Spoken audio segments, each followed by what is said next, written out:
The theme this morning, I was just sitting there listening, and a couple of things just come up which I'd like you to keep through the thread of this morning. I feel God speaking to us, and we sang about sin and grace, and we kind of sang about storms in the Spirit. That's the line I think God's got for us this morning. Now, 1981, it was a good year, but in 1981, a guy called Steve Callahan, he was an American, and he got lost in the Atlantic Ocean for, I think it was 76 days.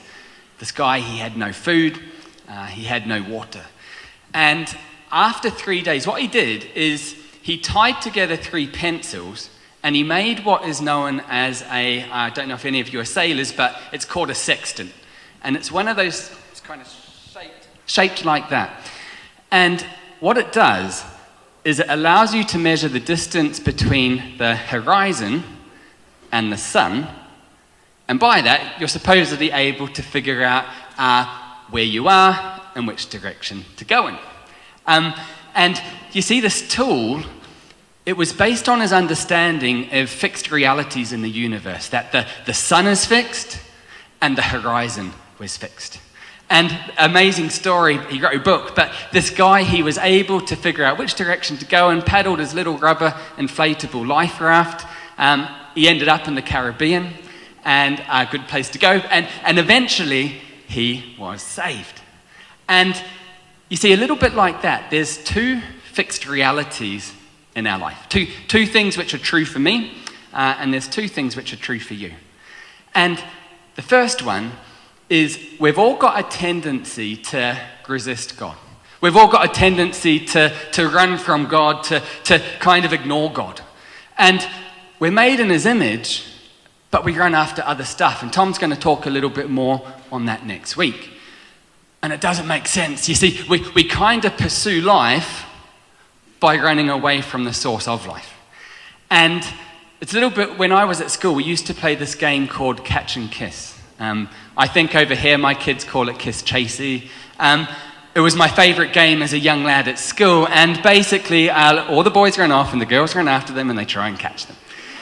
And I look back and I was nuts.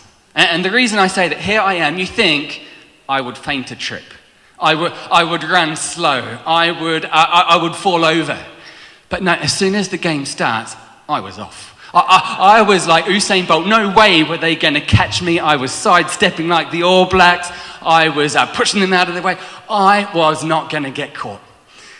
And in a silly sense, a little bit like that, sometimes we can run away from something which is good for us. We can resist. We can ignore God's calling. We can ignore God's leadership. And when we do, that is called sin.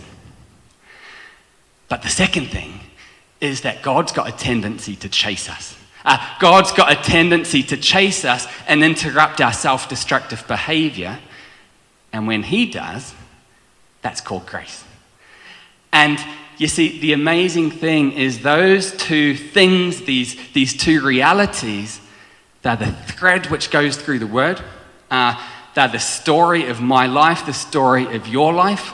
Sin, grace. Sin, grace. And what we're going to see as we go through this book of Jonah is, it's the theme of the book of Jonah. You know, God calls, Jonah runs. God chases him, God pursues him, and eventually Jonah surrenders.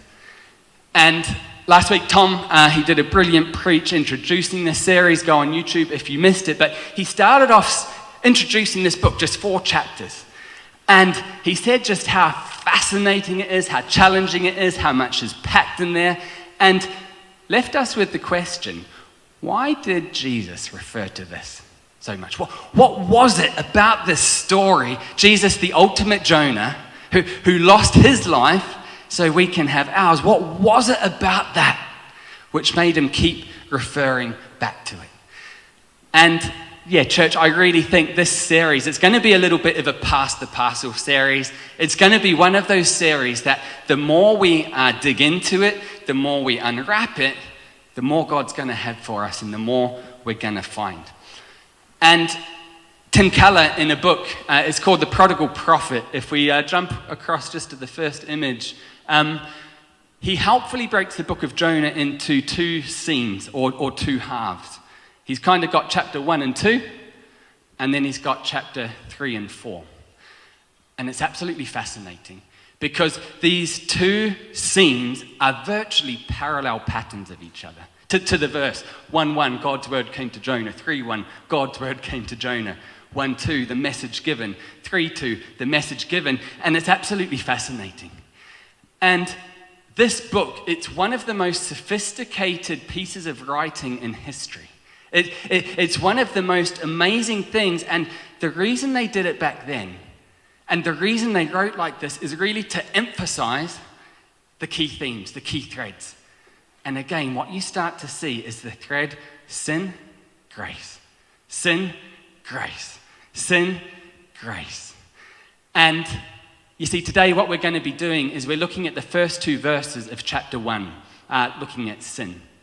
And the headline is, God is not blind to sin. God wasn't blind to what was going on in Nineveh. God's not blind to what is going on in the world today. God's not blind to what you got up to this week. God's not blind to your life. And the reason I know this is because he sent his son running after me. He sent his son running from heaven to earth, running to the cross and covering my sin with his grace. And so if you've got your Bibles, we're going to be digging in. Chapter 1, just 2 verses today. And we're picking up 1:1, and it says this. The word of the Lord came to Jonah, son of Amittai.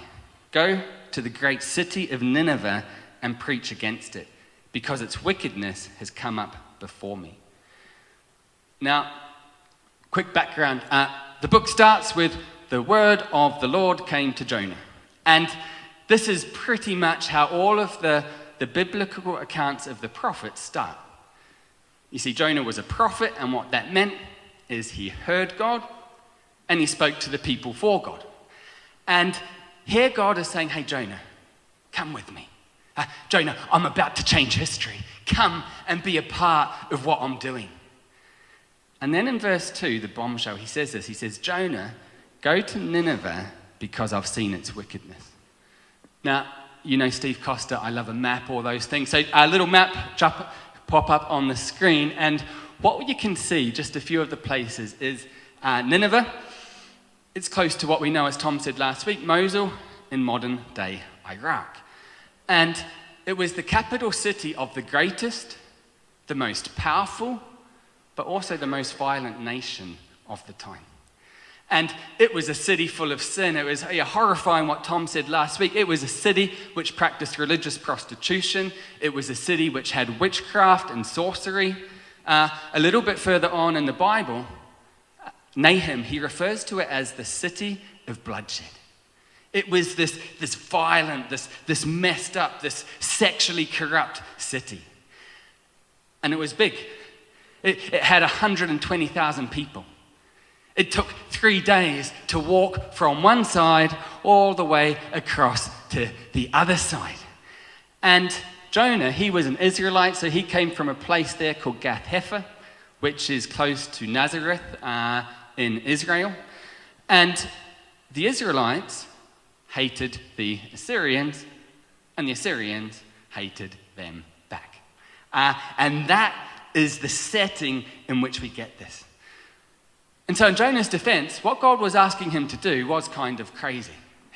He's like, go there. And what does he do? He goes the exact opposite direction. And it's not like Jonah's like, oh, sorry, God, I misheard you, got the direction slightly wrong. No, God says go right, and Jonah goes left. He goes the exact opposite direction. He goes over to Tarshish in the Med, having pina coladas on the beach. He goes away from the presence of God. And as we heard, when we do that, that's sin. And so what you've got is you've got the sin of the city, Nineveh, and you've also got the sin of Jonah. But you see, what's sin? Well, let me try phrase it in a way I hope will be helpful to understand a little bit more. You see, it's the idea that I am in control of my own life. It's the idea of doing things my way. That I am made in the image of God, but I run after and I chase other stuff, and it separates me from God. You see, you go right back to Genesis chapter 1, first book, first part of the Bible, and it says God creates. He took chaos and he put it into order. He created man, he created woman, and he made a garden.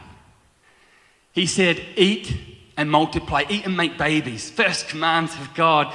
And what he does is he creates this tree, the tree of right and wrong, knowledge of good and evil. And he says, there is one thing, just one thing I don't want you to do. I don't want you to eat the fruit from this tree. But like then, like now, we want to be the ones who decide what's right and wrong. We want to be the ones who's the captain of my own ship. And in Genesis 3, man and woman do what they want. And you see, it doesn't take long. Genesis 4 and 5, you see the consequences of this. And you start to see violence. You start to see murder. You start to see the degrading of woman, and it's created this downward spiral. You see, it continued in Nineveh, as we heard. It continues today. Up on screen, I've just this week pulled out a few articles. Took me all of about 3 minutes. News articles from the past week. And you look at it, and you realize we are living in a pretty messed up, broken world.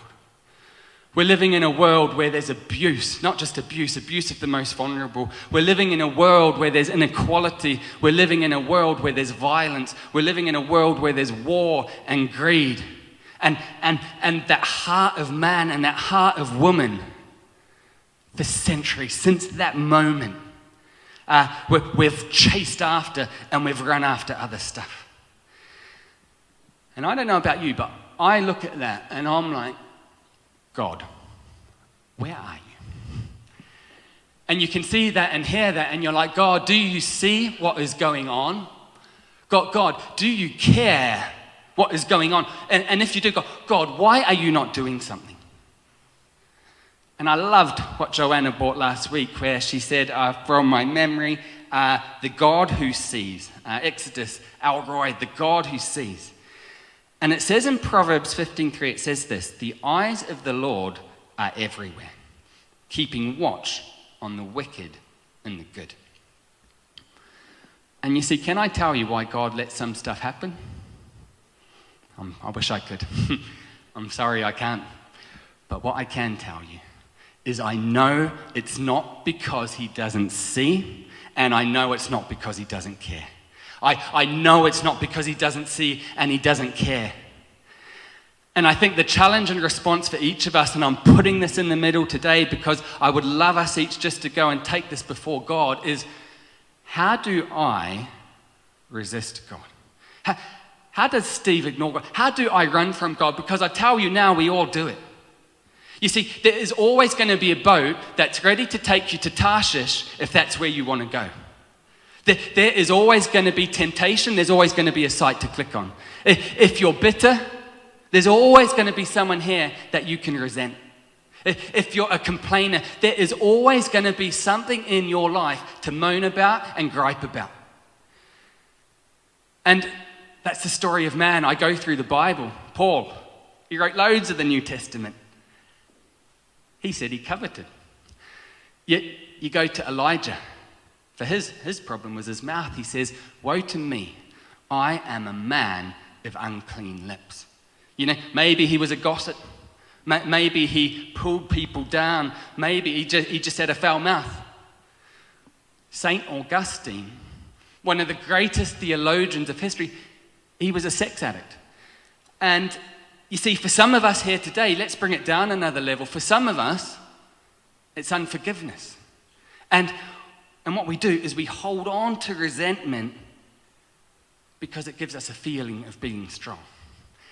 For some of us, It's insecurity where we get a certain comfort from beating ourselves up and being the victim status. I know in this room there's a lot of people that have been struggling with different temptations, with drink, with sexual temptation. And the reality, as we see here, is God sees and he is not blind. And if I stop this preach here, this would be the most depressing, saddest, hardest preach you've ever heard. But you see, that's only half the story. That's the spiral down. But what we're going to talk about now is that victory up. And you see, while we all have a tendency to resist God, ignore God, and run from God, which is called sin, God's got a tendency to chase us and give us life. And that is called grace. And you see, this isn't because of anything beautiful in me, but because of something beautiful in him. This isn't because of anything good in my heart. This is because of something good in his heart. And you see, the question is, what does God do? You see, when you've had a mate who's had too much to drink and they start heading for the car, do you go to them and say, hey, drive a bit quicker, you're going to get home quicker? No, you stop them. I am going to intervene because I care about you and I love you. And you see, God does not let Jonah go. Hebrews 12 says, the one the Lord loves, the Lord disciplines. You see, I discipline my kids. The reason I do is because I love them. And God comes after Jonah. And he hurls this massive storm on the ocean. And he says, sometimes to help you see the problem, God will introduce pain. And it's not to hurt you, but it's to help you. It's not to hurt you, it's to help you. And a few years ago, we were on holiday in a place called Broadstairs. We stayed in this place and it had this tiny courtyard just out the back. And I woke up one morning and there was this mangy seagull. Wet wings, he was just flapping around like this and he couldn't get out of this courtyard. And I spent, the next 10 minutes chasing this silly seagull who kept running away from me. And eventually what I did is I got a towel, I threw it over this thing, and I picked it up. And this bird, it was constrained. It was restricted. It would have been in the dark. It would not have known what was going on. It was scared. It was afraid. It had some of its what was going on taken away from it. But I was able to pick it up, carry it out, and put it into a safe place, and it went free. And you see, sometimes in God's mercy, he will send a storm. And sometimes he says, I am not blind to your sin. Your life is going in a direction that is not working, and I am going to rock your boat. And for some of you, I don't know what storms he's going to throw your way. For some of you, he's not going to give you what you want. And you are going to moan and complain until you realize that one thing you are chasing after is not going to satisfy. For others of you, he might give you everything you want, and before you know it, you're going to end up on a beach in Tarshish, all alone, all empty, and realizing that you've still missed the point. And so here, with Jonah, God sends a fish. Not as a punishment, but as a rescue.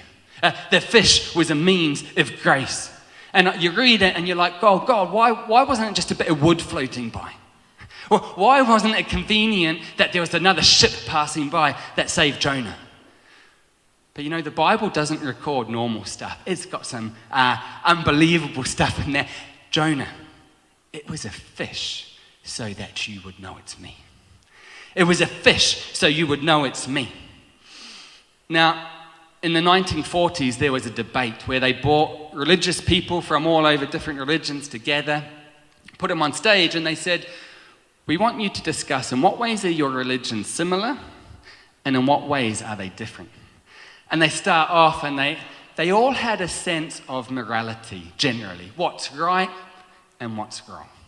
Things that we should encourage and things that we should condemn. Things which we're like, yeah, good, and things which are bad. And then a guy called C.S. Lewis, he pipes up and he says, the thing with Christianity is the blessing of God doesn't come after you've done good, but it comes first. That God's grace comes to the undeserving. And the others on stage look at each other and go, no, we definitely don't believe that. Oh, no, we definitely don't. That's not what we believe. And for a lot of religions, it works off the idea of do good, get good. Do bad, get bad. But that's not the message of Jesus, and it's not what we see in Jonah. Sin, grace. Sin, grace. You see, in 1775, a guy you've probably heard of, John Newton, was born. And he was born to a religious family, but his mum died when he was about 7, and he became a drunken sailor. He had a reputation for being able to cuss for 2 hours straight. I've got no idea, without even repeating himself, I've got no idea how he even did that. People hated him. And he was left and abandoned in Africa, where he was captured, he was enslaved, and he was tortured for 2 years. And after 2 years, this guy, he managed to escape. And he had all this rage and this hate and this bitterness in his heart. And he became a slave trader. And he bought and he sold men and women and children. And there was a story, one day he was still a drunkard, he was on a boat, drank so much he fell in, and they had to use the harpoon to try and get him back in the boat. And if you could think of anyone, he was a monster. He was a mess of a human. And one day a storm came, because that's what God does. You run, I'll chase. The storm comes, and in the middle of the storm, he says, I don't want to die. And he did something which he hadn't done since the day his mum died. He prayed. And he did what anyone here can do. He called out to God, like Jonah, like us. He said, God, help me. God, help me. He lost everything. He went to a meeting, probably not a lot different than this one. And he started hearing about the grace of God. He heard about a guy called Jesus that would forgive anyone, including him. And he started to believe it. And this guy, he became a pastor. He spent his life fighting to abolish slavery. And he wrote a song, which most people know. He wrote a song, Amazing Grace, How Sweet the Sound, that saved a wretch like me. And I'm going a wee way back. U2, Bono, he wrote a song. And in it says this, grace makes beauty out of ugly things. And you see, God, he can make an addict sober. God, he can make a pornographer pure. He can make a racist into an evangelist, because God brings beauty to ugly things. Sin, grace. Sin, grace. And we're going to finish up. But you see, what this all means, in a way, we can each say we're a bit like Jonah. That in some sense, if you're honest with yourself, we all ignore God, resist God, or run from God. But God chases us, because that's what he does. And there's a verse in Romans 3:23. It says this, all, not some, all have sinned and fall short of the glory of God. And you go on to Isaiah 59. It's probably one of the best summing up the problem, summing up the diagnosis with us, summing up what's gone wrong since Genesis 3. And basically it's saying, our problem is sin has separated us from God. Surely the arm of the Lord is not too short to save, nor his ear too dull to hear. But your iniquities have separated you from God. Your sins have hidden his face from you so that he will not hear. And in a way, we're like Jonah drowning. But the question to finish on is, why did Jesus keep referring back to Jonah?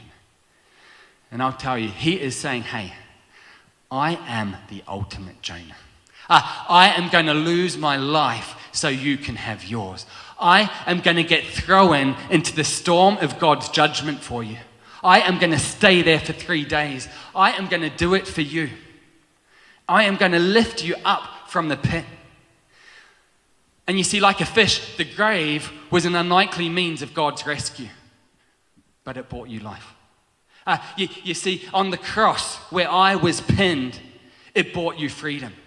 And I will be Jonah for you. I will get thrown into the raging sea of your life to bring calm. I will set you back on dry ground so you can have a hope and a purpose and a future. I will put you back on the path that God created you for, called you for, made you for.